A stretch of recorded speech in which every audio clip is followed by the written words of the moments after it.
اعوذ باللہ من الشیطان الرجیم، بسم اللہ الرحمن الرحیم۔ السلام علیکم، پڑھ لیتے ہیں ہم الفاظ معنی، اور یہ ہم کر رہے ہیں اردو کی کلاس 7 نیشنل بک فاؤنڈیشن سے for A P S in garrison students.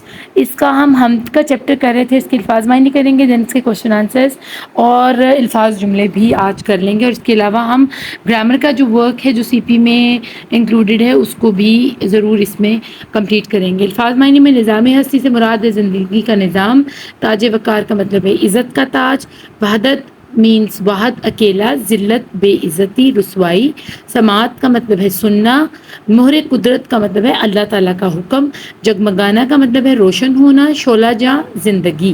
First question ہے ہمارے پاس، نظام ہستی سے کیا مراد ہے؟ نظام ہستی سے مراد دنیا کائنات کا نظام ہے، یعنی بارش کا برسنا، دن رات کا تبدیل ہونا، درختوں کا اگنا، چرند پرند کا وجود ہونا۔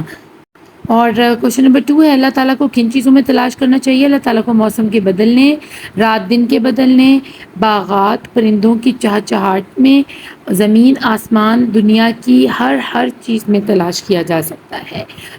ہم کے دوسرے شعر کی تشریح کریں۔ اس شعر میں شاعر کہتا ہے کہ اللہ تعالیٰ کے وجود کو بتوں میں تلاش نہ کرو، بلکہ اسے بدلتی ہوئی رتوں یعنی دن رات کے بدلنے میں تلاش کرو، کیونکہ صرف اسی کی ذات ہے جو دن کو رات اور رات کو دن میں بدلنے والی ہے، اسی کے حکم سے سورج نکلتا اور غروب ہوتا ہے۔ اب کوشچن نیکسٹ کر لیتے ہیں، شعلہ جان جلانے اور بجھانے سے کیا مراد ہے؟ شعلہ جان اور جلانے اور بجھانے سے مراد زندگی اور موت ہے۔ اب حمد کا خلاصہ ہے اپنے الفاظ میں، تو میں خلاصہ آلریڈی پریویس ویڈیو میں اپلوڈ کر چکی ہوں۔ حمد کے مطابق درجہ ذیل مصرع مکمل کریں اور آپ نوٹ کیجیے گا کہ سب کے اینڈ میں رہا ہے رہا ہے رہا ہے آئے گا۔ کوئی تو ہے جو نظام ہستی چلا رہا ہے، جو سب کے ماتھوں پہ مہر قدرت لگا رہا ہے، جو دن کو رات اور رات کو دن بنا رہا ہے، جو شعلہ جاں جلا رہا ہے بجھا رہا ہے، جو خانہ لاشعور میں جگمگا رہا ہے، وہی خدا ہے۔ چلتے ہیں اب زبان سیکھنے کی طرف، یعنی ہم اسم جو ہیں اس کے بارے میں پڑھیں گے۔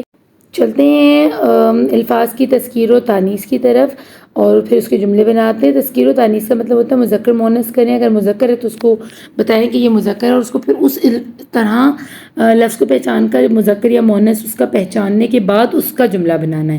تو جیسے اگر رات ہے تو رات ایک مؤنث ہے، اور مسافر نے ساری رات سفر میں گزاری۔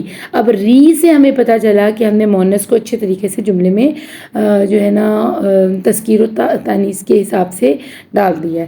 اب نیچے نظام ہے تو نظام مذکر ہے، اور اس کو ہم نے اینڈ میں اس کے لکھتے ہوئے ہمیں یہ خیال رکھنا ہے کہ یہ جملے سے واضح ہو کہ نظام مذکر چیز ہے۔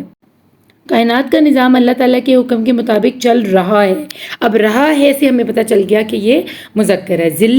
ذلت مؤنث ہے، کیونکہ ہم اس کو اس طرح استعمال کریں گے، عزت اور ذلت اللہ تعالیٰ کے ہاتھ میں ہے، ٹھیک ہے۔ یہاں ہوتی ہے بھی آپ لکھ سکتے ہیں، یا ہماری عزت اور ذلت اللہ تعالیٰ کے ہاتھ میں، آپ یہ بھی لکھ سکتے ہیں۔ تو ہماری سے پتہ چل جائے گا کہ جی یہ مؤنث ہے، یا آپ ہماری کی جگہ انسان کی عزت اور ذلت اللہ تعالیٰ کے ہاتھ میں ہے، یہ بھی لکھ سکتے ہیں، کیونکہ انسان کی جب آپ استعمال کریں گے نا تو کا کے کی سے بھی پتہ چلتا ہے کہ یہ مؤنث ہے یا مذکر ہے۔ تاج مذکر ہوتا ہے، پرانے زمانے میں بادشاہ تاج پہنا کرتے تھے، ٹھیک ہے۔ غار مؤنث ہوتی ہے، 3 ساتھی اندھیری غار میں پھنس گئے۔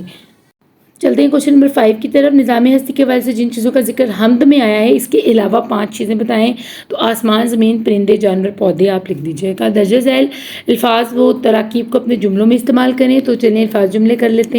قدرت، پہاڑ اللہ تعالیٰ کی قدرت کا عظیم مظہر ہے، یا آپ یہ بھی بنا سکتے ہیں کہ اللہ تعالیٰ کی قدرت ہر شے میں عیاں ہے۔ نظام ہستی اللہ تعالیٰ کے حکم کے تابع ہے، یا اللہ تعالیٰ ہی نظام ہستی کو چلا رہا ہے۔ سماعت کا جملہ بناتے ہیں۔ سماعت کا مطلب ہوتا ہے سننا۔ سماعت کی قوت اللہ تعالیٰ کی بہت بڑی نعمت ہے۔ تاج وقار کیا ہوتا ہے؟ اللہ جس کو چاہے عزت دیتا ہے، ٹھیک ہے، تو عزت کا تاج پہناتا ہے، اس کے ہم لائیں گے اللہ تعالیٰ جسے چاہے تاج وقار عطا کرتا ہے۔ نیت، اعمال کا دار و مدار نیتوں پر ہے۔ تو یہ تھا بچوں ہمارا چیپٹر 1 وچ از حمد، اور میں نے آپ کو کمپلیٹ کروا دیا ہے۔ کوئی کسر رہ گئی تو انشاءاللہ سی پی کی میں جب پریپریشن اپلوڈ کروں گی تو اس میں وہ چیز بھی پوری کر دوں گی۔ امید ہے کہ آپ کو یہ لیکچر اچھے سے سمجھ آئے گا۔ اپنا خوب خیال رکھیے گا۔ Thank you for watching. اللہ نے کے پاس